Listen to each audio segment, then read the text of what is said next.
ఏపీలో పోలీస్ శాఖను మూసివేయడం మేలు. డీజీపీ పోలీసులు నిద్రపోతున్నారు. పోలీస్ వ్యవస్థ పనిచేసేది ఇలాగేనా అని ప్రశ్నించింది హైకోర్టు. పరకామణి కేసులో రికార్డులు సీజ్ చేయమని సెప్టెంబర్ 19న ఉత్తర్వులు ఇచ్చినా అమలు చేయలేదని మండిపడింది. ఆధారాలను తారుమారు చేసేందుకు వీలుగా తప్పు చేసిన వారికి సహకరించారని ఆగ్రహం వ్యక్తం చేసింది. తదుపరి విచారణ అక్టోబర్ 17కి హైకోర్టు వాయిదా వేసింది.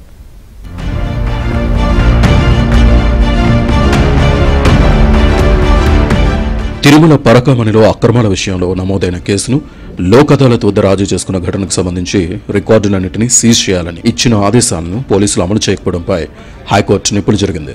రాష్ట్రంలో పోలీస్ శాఖను మూసివేయడం మంచిదని, డీజీపీ నిద్రపోతున్నారని ఘాటు వ్యాఖ్యలు చేసింది. పరిపాలనా పరంగా శాఖలో inspector general, IG, CID post లేదనే కారణంతో కోర్టు ఆదేశాలను అమలు చేయరా అని ప్రశ్నించింది. నిబద్ధత ఉంటే ఐజీ స్థాయి అధికారిని నియమించి రికార్డులు సీజ్ చేయాలని డీజీపీ ఆదేశించేవారని వ్యాఖ్యానించింది. ఈ మొత్తం వ్యవహారానికి డీజీపీయే బాధ్యులని హైకోర్టు పేర్కొంది. రికార్డులు సీజ్ చేయమని సెప్టెంబర్ 19న ఉత్తర్వులు ఇచ్చామని, ఆదేశాల్లో సవరణ అవసరమని భావిస్తే సెప్టెంబర్ 22న అనుబంధ పిటిషన్ వేసి ఉండాల్సిందని పేర్కొంది. రికార్డుల్ని సీజ్ చేయాలని తామిచ్చిన ఉత్తర్వులు అమలు చేయకుండా ఐజీ, సిఐడి స్థానంలో సిఐడి ఎస్పీ లేదా సిఐడి డీజీని చేర్చాలని అక్టోబర్ 6న అనుబంధ పిటిషన్ వేయటం ఏంటని ప్రశ్నించింది. ఏ కేసుల్లో వేగంగా స్పందించాలో కూడా తెలియట్లేదని, పోలీసు వ్యవస్థ పనిచేసేది ఇలాగేనా అంటూ నిలదీసింది. కేసుకు ఉన్న ప్రాముఖ్యత గురించి డిపార్ట్మెంట్లో ఉన్న కానిస్టేబుల్ కూడా తెలుసని, వారు ఎంత నిజాయితీగా వ్యవహరించారో పోలీసు అధికారుల చర్యలే చెబుతున్నాయని తెలిపింది.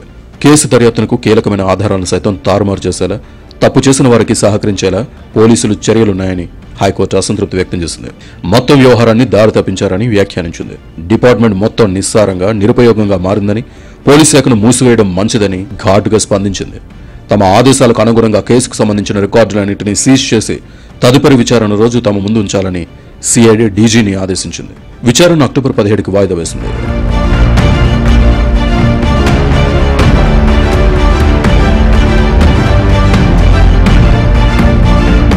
2023 అప్పటి వైసీపీ ప్రభుత్వ హయాంలో తిరుమల తిరుపతి దేవస్థానం పరకామణిలో జరిగిన కుంభకోణంపై సిఐడితో దర్యాప్తు చేయించాలని సమర్పించిన వినతిని ఈవో పరిగణలోకి తీసుకోకపోవడాన్ని చట్టవిరుద్ధమైన చర్యగా ప్రకటించాలని కోరుతూ జర్నలిస్ట్ ఎం శ్రీనివాసులు హైకోర్టులో పిటిషన్ దాఖలు చేశారు. సిఐడి దర్యాప్తునకు ఆదేశించాలని కోరుతూ గత ఏడాది సెప్టెంబర్ 10న ఇచ్చిన వినతిని పరిగణలోకి తీసుకుని నిర్ణయం వెల్లడించేలా టీటీడీ ఈవోను ఆదేశించాలని కోరుతూ అనుబంధ పిటిషన్ వేశారు.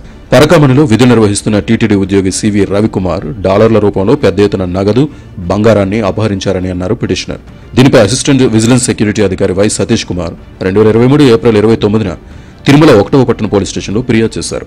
దర్యాప్తు పూర్తి చేసి పోలీసులు ఛార్జ్షీట్ దాఖలు చేసిన అనంతరం టీటీడీ బోర్డు తీర్మానం, ఈవో అనుమతి లేకుండానే అదే ఏడాది సెప్టెంబర్ 9న లోక్ అదాలత్ వద్ద అసిస్టెంట్ విజిలెన్స్ సెక్యూరిటీ అధికారి నిందితుడు రవికుమార్తో రాజీ చేసుకున్నారని అన్నారు. ఈ వివరాలు పరిగణలోకి తీసుకున్న హైకోర్టు న్యాయమూర్తి పరకామణి నుంచి నగదు అపహరణ విషయంలో ఇచ్చిన ఫిర్యాదును లోక్ అదాలత్ వద్ద రాజీ చేసుకోవడాన్ని తప్పుపట్టారు. విస్తృత ప్రజా ప్రయోజనాలు దృష్టిలో పెట్టుకుని 2023 సెప్టెంబర్ 9న లోక్ అదాలత్ ఇచ్చిన ఉత్తర్వులను సస్పెండ్ చేస్తున్నట్లు ప్రకటించారు. తాము తదుపరి ఆదేశాలు ఇచ్చే వరకు ఇవి అమల్లో ఉంటాయని స్పష్టం చేశారు. ఈ కేసులో సిబిసిఐడి ఇన్స్పెక్టర్ జనరల్ను సుమోటోగా ప్రతివాదిగా చేర్చారు. ప్రస్తుత కేసుతో ముడిపడి ఉన్న తిరుమల 1వ పట్టణ పోలీస్ స్టేషన్ రికార్డులు, Lok Adalat proceedings, TTD board తీర్మానాలు, ఈ కేసుతో సంబంధం ఉన్న ప్రొసీడింగ్స్ ను తక్షణం స్వాధీనం చేసుకోవాలని హైకోర్టు ఆదేశించింది.